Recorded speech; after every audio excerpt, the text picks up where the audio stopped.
Hello everyone, this is Govind Singh Negi and welcome to my channel Economics with Govind Sir. So student, today we are going to discuss our topics that is the components of aggregate demand. Aggregate demands के components के बारे में बताएंगे। आपको हमने अपनी last video में aggregate demand के बारे में बता दिया है कि एग्रीगेट डिमांड क्या होता है, एग्रीगेट डिमांड के रिलेशन क्या हैं, एग्रीगेट डिमांड स्टॉक या फ्लो कॉन्सेप्ट हैं, इनके बारे में हम ऑलरेडी डिस्कस कर चुके हैं। अब उस टॉपिक्स को आगे बढ़ाते हैं, that is a components of aggregate demand. मतलब एग्रीगेट डिमांड के अंदर क्या क्या चीज़ें आते हैं और किस किस चीज़ को मिला के हमारा क्या है एग्रीगेट डिमांड बनता है। नॉर्मली जब हम एग्रीगेट डिमांड की बात करते हैं तो हमें क्या समझना है, 4 सेक्टर समझना है। 4 सेक्टर्स के हिसाब से जो डिमांड किया गया है, मिला के डिमांड किया है, that is called components of aggregate demand. तो 4 सेक्टर आ जाएंगे हमारे, A D equal to C plus I plus G plus X minus M.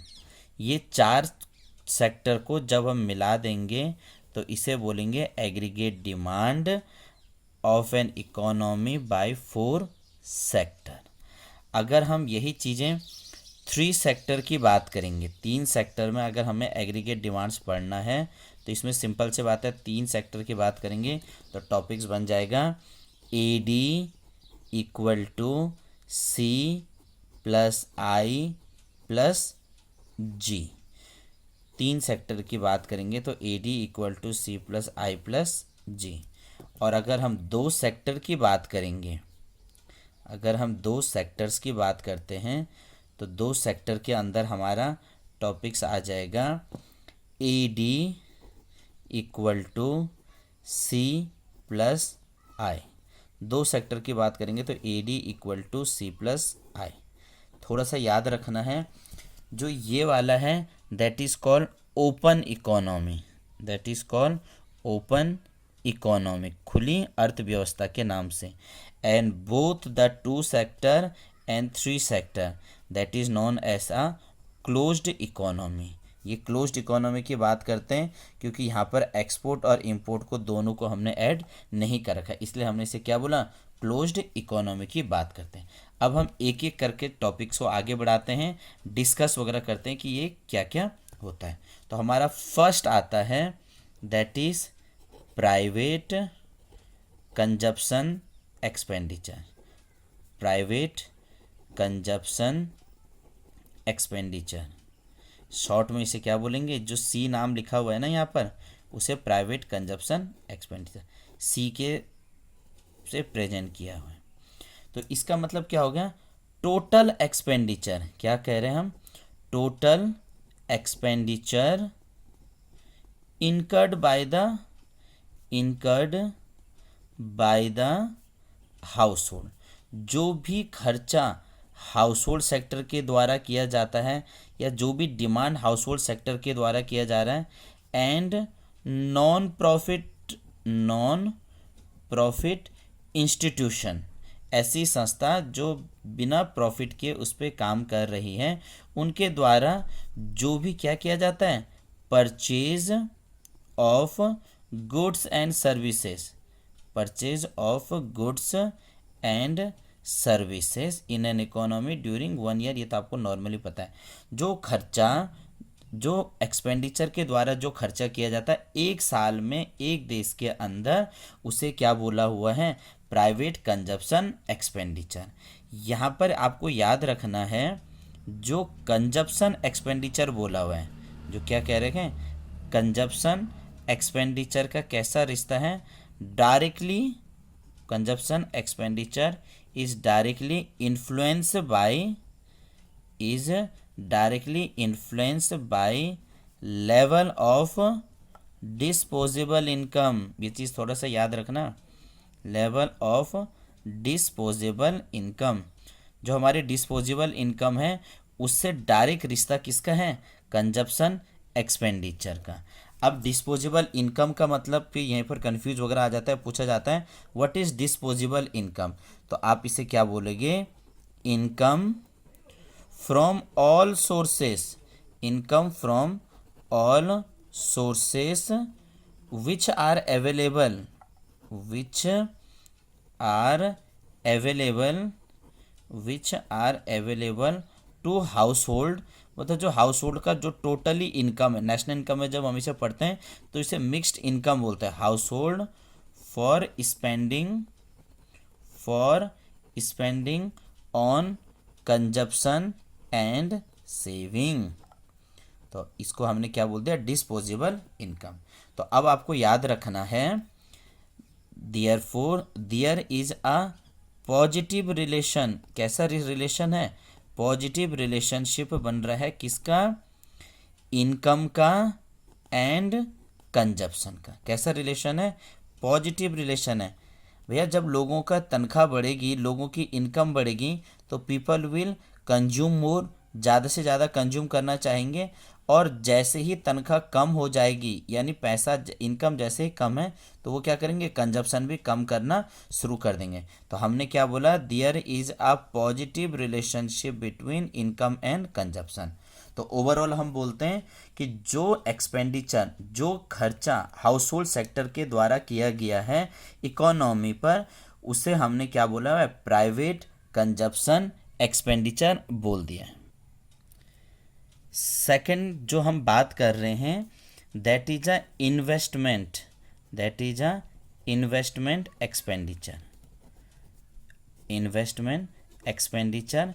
Investment expenditure को हम रिप्रेजेंट करते हैं आई नाम से। किस नाम से रिप्रेजेंट कर रखा है, इन्वेस्टमेंट एक्सपेंडिचर को आई नाम से किया है। तो इसके अंदर क्या आ जाएगा, it is total expenditure, it is total expenditure by the producing sector, by the producing sector.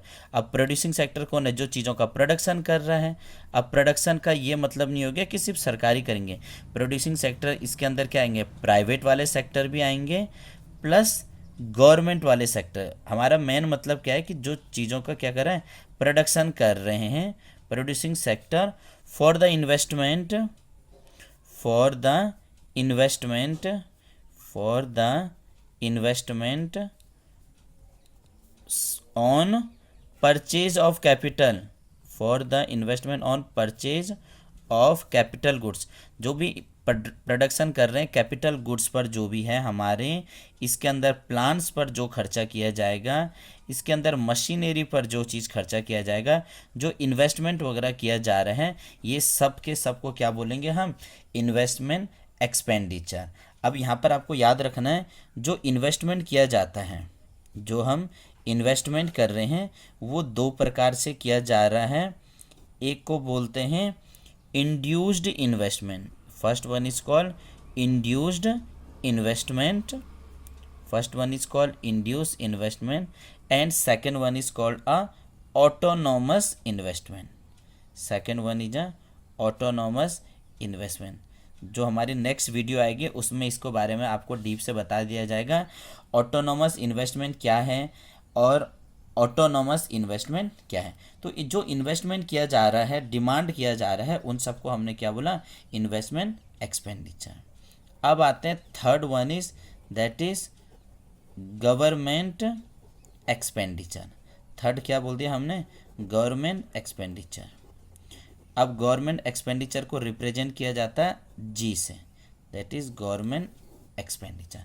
तो गवर्नमेंट का एक्सपेंडिचर का क्या हो जाएगा कि टोटल एक्सपेंडिचर, हमने क्या कहा, total expenditure incurred by government, total expenditure incurred by government on consumer goods, on consumer goods and capital goods, and capital goods to satisfy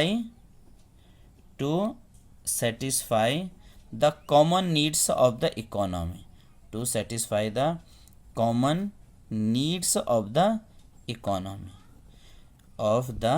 economy, जो हमारी इकोनॉमी है उसकी जो कॉमन नीड्स है, कॉमन ज़रूरत है, उस पर जो खर्चा करेंगे तो क्या हुआ, जो कैपिटल गुड्स पर जो सरकार खर्चा कर रही है, यानी जो प्राइवेट सेक्टर पर जो खर्चा कर रही है वो यहाँ पर आ जाएगा। और कंज्यूमर गुड्स के अंदर वो गुड्स आ जाएंगे जो पब्लिक वेलफेयर वगैरह के लिए आते हैं। अब जो खर्चा कर रहे हैं सरकार, आपको ध्यान देना कि एक खर्चा कर रहे हैं कंजप्शन एक्सपेंडिचर पे। कौन सा खर्चा कर रहे हैं? कंजप्शन एक्सपेंडिचर पे। कंजप्शन एक्सपेंडिचर पे वो खर्चा कर रहे हैं जिस पे हमारा लॉ एंड ऑर्डर हो गया। लॉ, सरकार जो नियम कानून बनाती है भैया, इस पर भी पैसा लगती है। सरकार जो एजुकेशन पर भी पैसा खर्चा कर रहे हैं, सरकार जो हेल्थ पर भी पैसा खर्चा कर रहे हैं। तो इससे भी क्या हो रहा है, कहीं ना कहीं खर्चा हो जा रहा है। और दूसरा जो सरकार के द्वारा खर्चा किया जाता है that is called investment expenditure. That is called investment expenditure, जो इन्वेस्ट वगैरह कर रही है, जिसको जो सरकार क्या बना दी है, हाईवे वगैरह बना रही है, जिस पे रोड्स वगैरह बना रहे हैं। जो इन्वेस्टमेंट है, जो पावर प्लांट्स वगैरह हैं, ये सब चीज़ें किसके काम आती है, हमारे देश के डेवलपमेंट के काम आती है, डायरेक्टली और इनडायरेक्टली भी। प्लस जो गवर्नमेंट एक्सपेंडिचर है वो purchase of good and services करती है, फॉरेन से डील वगैरह करती है, इकोनॉमी को बैलेंस बनाती है। कैसा बैलेंस बनाती है, आप इसे बोल सकते हैं public and social welfare. Public and social welfare करके, वे जनता की भलाई करना सरकार की टॉप प्रायोरिटी है। और उस भलाई करने पर भी सरकार की तरफ से क्या होता है, बहुत सारे पैसे वगैरह लग जाते हैं। And the last one is that is called a net export. That is called net export. Net export को यहाँ पर लिखा हुआ है x माइनस एम। नेट एक्सपोर्ट को लिखा हुआ है x माइनस एम। देखो x का मतलब हो गया एक्सपोर्ट, x का मतलब हो गया एक्सपोर्ट, m का मतलब हो गया इंपोर्ट। x का मतलब एक्सपोर्ट और m का मतलब इंपोर्ट। जब हमारे देश के अंदर प्रोडक्शन ज़्यादा हो जाता है, यानी हम बोल सकते हैं value of goods and services, value of good and services का जब हम क्या करते हैं, एक्सपोर्ट करते हैं और इंपोर्ट्स वगैरह करते हैं, एक्सपोर्ट और इंपोर्ट वगैरह करते हैं, तो इससे इकोनॉमी में क्या होता है, सर्कुलेशन होता है। जो चीज़ें हमारे देश के अंदर ज़्यादा हो गई उसका हम क्या कर देंगे, एक्सपोर्ट्स वगैरह कर देंगे। और जिस चीज़ की हमारे देश के अंदर ज़रूरत होगी उसका हम क्या कर देंगे, इंपोर्ट्स वगैरह करेंगे। अगर हम एक्सपोर्ट और इंपोर्ट करते हैं, इंपोर्ट वगैरह करेंगे तो कभी हमारे पास फॉरेन एक्सचेंज की ज़रूरत होगी तो हम वो आसानी से ला सकते हैं। कभी हम एक्सपोर्ट वगैरह करेंगे तो हमें चीज़ें ज़रूरत वगैरह होगी तो हम यहाँ से आराम से ला सकते हैं। जो हमें पैसे वगैरह की दिक्कत होगी वो यहाँ पर वगैरह कर सकते हैं। इन्फ्लेशन और डिफ्लेशन के टाइम पे जो हमें ट्रेडिंग वगैरह करने का दिक्कत वगैरह होती है वो यहाँ पर आसानी से किया जा सकता है। इसलिए हम एक्सपोर्ट और इंपोर्ट करते हैं। और जहाँ पर चीज़ें एक्सपोर्ट और इंपोर्ट हो गई वहाँ पर क्या होता है, हमारी जो इकोनॉमी कन्वर्ट हो जाती है ओपन इकोनॉमी में। तो ये 4 कंपोनेंट्स हैं हमारे एग्रीगेट डिमांड के, इनको ज़रूर पढ़ लेना। एग्जामिनेशन पॉइंट ऑफ व्यू से ये बहुत ज़्यादा इम्पोर्टेंट है। वीडियो पसंद आए तो प्लीज़ लाइक करना, कमेंट करना और सब्सक्राइब कीजिएगा।